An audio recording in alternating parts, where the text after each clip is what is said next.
अस्सलाम वालेकुम। मैं doctor Kausar Abbas Shah FCPS anaesthesiologist आप लोगों से महवे गुफ्तगू हूँ। कुछ दिन पहले मैंने एक वीडियो अपलोड की थी जिसमें इस बात पे डिस्कशन की गई थी कि why anaesthesia as a post graduate qualification.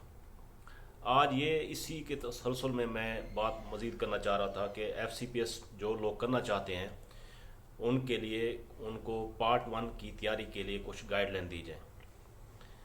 तो अब इस पे बात करने से पहले मैं थोड़ा सा आज मेरा दिल चाह रहा था कि जो जिन इस हवाले से बात की जाए कि एनेस्थीसिया को पाकिस्तान में और ख़ास कर पंजाब के लेवल पे जिन प्रोफेसर्स ने और जिन हमारे सीनियर्स ने इसकी रिकग्निशन के लिए, इसकी पहचान के लिए, इसको अहमियत दिलवाने के लिए इस स्पेशलिटी को काम किया है, तो उनके नाम ले के उनको खराज तहसीन पेश किया जाए। जिनको मैं जानता हूँ या जिनके साथ मैंने काम किया है, तो उनका जिक्र करना मैं ज़रूरी समझता हूँ। मैंने FCPS किया था पाकिस्तान में, पंजाब लाहौर में, फातिमा मुरीद हस्पताल शादमान में। मेरे सुपरवाइज़र थे प्रोफेसर डॉक्टर खालिद जावेद सदीकी, और उनके साथ वहाँ पे हमारे सीनियर्स थी डॉक्टर प्रोफेसर अतिया सखी साहिबा और प्रोफेसर डॉक्टर फ़ारूक अतीक। लेकिन इनके अलावा जो मैं बात करना चाह रहा था कि पाकिस्तान में जो लाहौर के लेवल पे अगर हम बात करें तो प्रोफेसर डॉक्टर साजिद उस्मान कौल और कौल एसोसिएट्स जो हमीर लतीफ़ में जिनका ग्रुप काम करता है, उनके साथ वो डॉक्टर्स हॉस्पिटल, डिफेंस हॉस्पिटल, और साजिद उस्मान कौल के साथ डॉक्टर प्रोफेसर खालिद बशीर साहब, प्रोफेसर डॉक्टर शाहिदा ख्वाजा और डॉक्टर अरशद तकी साहब। तो इन लोगों ने लाहौर और पंजाब के लेवल पे और बल्कि पाकिस्तान में FCPS को रिकॉग्नाइज़ कराने में और इनकी इसकी वैल्यू दिलवाने में, इसकी कदर दिलवाने में, एनेस्थेटिक्स की पहचान दिलवाने में प्रोफेसर डॉक्टर साजिद उस्मान मरहूम का बहुत बड़ा अहम किरदार है। इसी तरह अगर हम जनूबी पंजाब के लेवल पे हैं तो निश्तर में प्रोफेसर डॉक्टर मेहदी हसन मुमताज़ साहब, प्रोफेसर डॉक्टर सलमान और प्रोफेसर डॉक्टर राना अल्ताफ़ साहब, इन लोगों ने भी बहुत अहम किरदार अदा किया है। और नीचे हम लेवल पे हैं तो DG खान में, डेरा गाजी खान में, रहीम यार खान लेवल पे प्रोफेसर डॉक्टर हकदाद दुरानी साहब ने लो लेवल पे आके बहुत ज़्यादा काम किया है और जनूबी पंजाब में एनेस्थेटिक्स को टीच करने में, एजुकेट करने में, ताकि निचले लेवल पे लोगों को लोअर लेवल पे यानी THQ लेवल पे एनेस्थेटिक्स अवेलेबल हों, इसमें प्रोफेसर डॉक्टर हकदाद दुरानी ने बड़ा अहम का किरदार अदा किया है।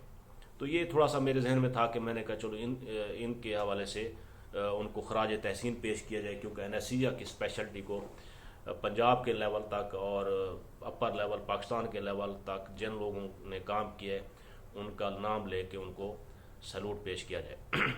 अब आते हैं जी पार्ट 1 की तैयारी के हवाले से। तो सबसे अहम बात यह है कि क्योंकि अब आजकल इंडक्शन सिस्टम शुरू किया हुआ है पाकिस्तान में, तो उसमें यह है कि अब आप लोगों के पास टाइम नहीं है कि आप यानी कि ये सोचें कि यार पहले मैं इसमें पार्ट 1 अटैम्प्ट कर लूँ, अगर नहीं हुआ तो फिर मैं एनेस्थीसिया में हूँ।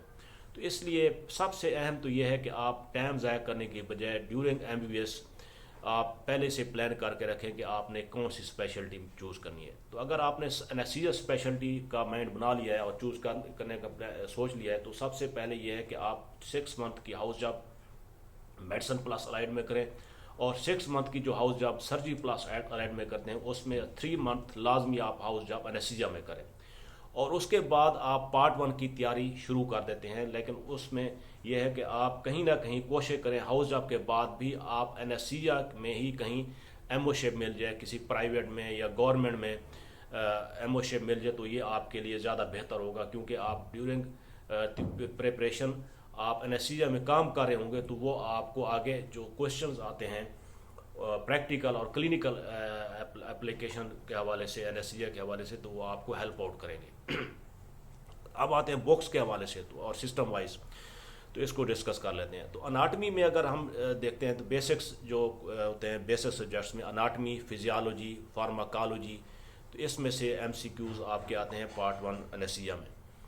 अनाटमी के अगर हम एनेस्थीसिया रिलेटेड देखें तो एनेस्थीसिया के लिए एयरवे और रेस्पिरेटरी सिस्टम अहम है, और दूसरा सेंट्रल नर्वस सिस्टम में हम अगर देखें तो स्पाइनल कॉलम और नर्वस पाथवेज, जितने भी नर्व्स हैं उनके पाथवे के हवाले से क्वेश्चंस आते हैं।